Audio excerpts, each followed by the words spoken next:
The point of impact for the loyalist fired rocket, just yards above a canteen on A wing that was being used by more than 40 Republican inmates.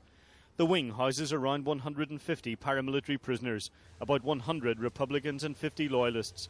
And in prison jargon, the dining halls are referred to as biscuit tins because the walls, ceilings and floors are made of steel. Inside this jail, the two sets of prisoners operate a system of self-segregation. They refuse to share any of the facilities. And the UVF terrorists behind last night's attack would have known that the dining hall they targeted was being used exclusively by Republicans. The purpose of this attack was to retaliate for the IRA bombing a little over a year ago that caused the deaths of two loyalists.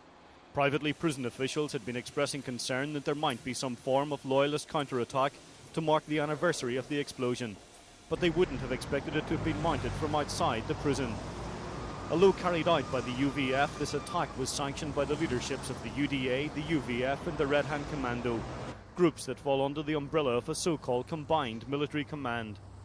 As for the weapon used, loyalist factions smuggled RPG7 launchers and warheads into the province in 1988.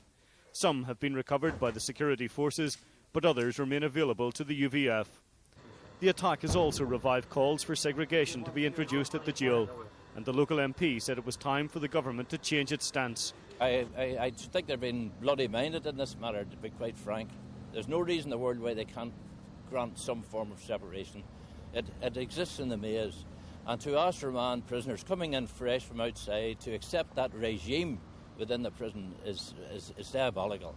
The Secretary of State, however, is in no mood for policy changes. He said there'd be no government-sanctioned segregation at the Belfast jail, and he had this to say on the latest attack. Lives are at stake because of the wicked and callous and cruel and indifferent attitude of the terrorists of every character. Forensic experts have been examining the scene of the explosion, and a review of perimeter security at the jail has been undertaken by senior prison officials.